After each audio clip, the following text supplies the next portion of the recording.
say I was watching this at home, and I'm a guy thinking, "Fuck, that'd be cool to live in Prague and run a bar." What would you say to that guy? I would say thank you to me and Big Glenn and a few other people that actually made it that way. And we can't cover a lot of what you want to talk about now, but the pioneers, just like the pioneers that made California work or Alaska work, they suffered. The last guys that came in, the second mouse gets the cheese, right? We were the first mice, so we got caught in the trap when we got hurt. The second mouse is going to come in and get the cheese, right? And so I think now is a safe time to come, and if someone was willing to say thank you, that'd be cool. But we were the first mice, and we're the ones that got caught in the trap, and now it's changed. And actually, I recommend Prague, yeah? But I wouldn't have recommended going through what the pioneers did, yeah? Yeah, I mean, it sucked. Yeah? If someone was coming now, can they just set up shop like a regular Western business, or are there still some tricks to the Czech culture to navigate? Oh yeah, there's still tricks. Yeah. If I was your little brother asking for advice, JB, what do? I want to start a bar just like you. What would you say? I would say go through the city and pay the right person the right money, and you're gonna have something nice. Always pay. It's the best deal possible. Never do anything otherwise. Otherwise, you're going to have a great lawyer.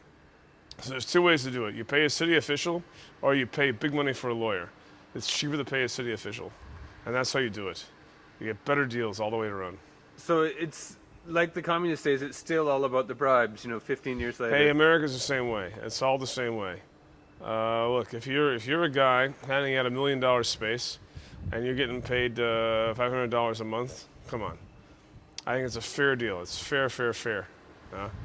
The question is whether the society has a buffer zone to know what's fair and not fair, right? If you're in some crazy place where they're saying, "Oh, I want too much," then the bribe's no good. But here, the bribe works, and you don't have to pay too much. You pay a fair bribe, and bang, it's done.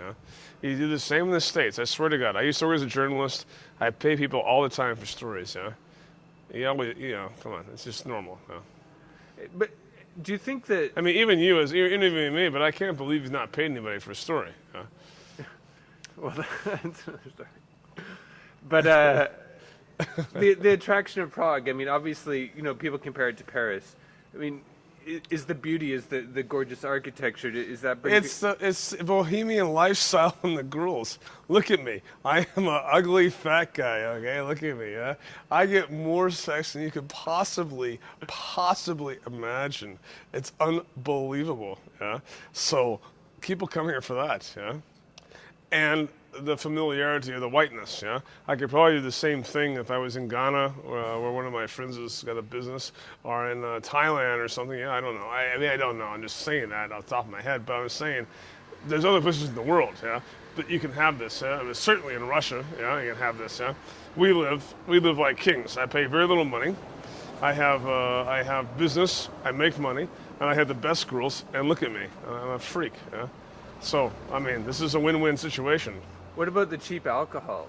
I always wondered that if that's a factor. Well, yeah, but see, look, I mean, I'm bored with the booze pretty much. I mean, I'm having a drink tonight or two, but no, the cheap alcohol is no longer here. I mean, you know what it's like. It's I don't know. To me, it's not cheap. In the old days, if you're a young struggling Hemingway who just graduated from lit school and you come here, then you're not a young Hemingway. You're a fucking moron and an idiot. If you're somebody, you're going to go to a town outside of Prague, or you're going to go to some other country where it's really real and it's really cheap. This is crap. Yeah, you're paying $500 a month for rent. That's not Hemingway. You're paying $2 for a beer. That's not Hemingway. That's crap. It's lying. It's not true. Yeah, you're just coming here because you suck. Yeah. I mean, come on. What makes you think? What makes you interesting? To repeat something someone else did? I mean, that's goofy. That's silly. Yeah. If you're going to repeat anything, maybe repeat with love, the things that your dead mother or father couldn't fulfill, and try and fulfill it or something, yeah. But to sit around with someone you don't know and try and pretend like you're them, you're idiots, yeah. It's boring. Have you seen the people who choose to come here now? And I've written a book, by the way. And come on, man, you can't write without being surrounded by. At least in my opinion, you can't write without being alone in some way and quiet. It's just not a public thing. The people who come here now, are they different? Evil editor, yeah. Sorry.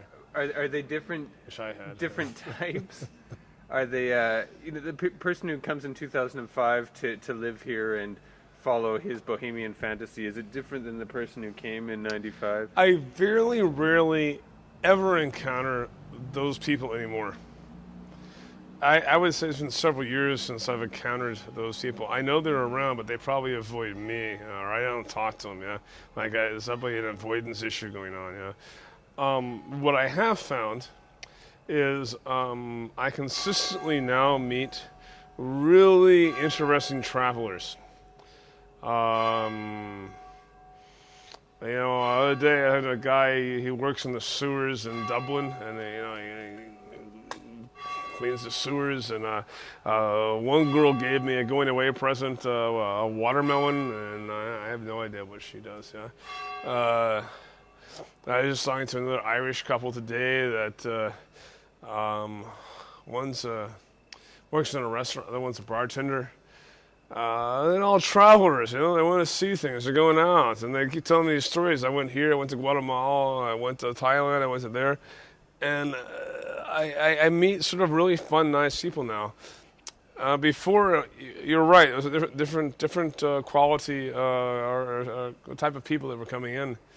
But I don't see that many of the backpackers anymore. No, it's too expensive. I mean, truly, they can't afford to be here. Yeah. And I'm happy. I'm happy because I don't like them. If I come back in 20 years, will you still be here? I hope not. Why? I miss Montana. Really? Very much. I miss the ocean. I used to work in Montana, and then I'd spend about 3 months a year in LA. That was pretty much paradise. Yeah. I don't mind being here. That's not what I meant when I said I hope not. I could enjoy being here. However, I don't see the window. That's what I'm saying. I don't see the window because it's getting too expensive, and the checks are too controlling. And I don't see how any of us that started the whole energy, and that's checks included. The poor people, the excited people, the people that went wah and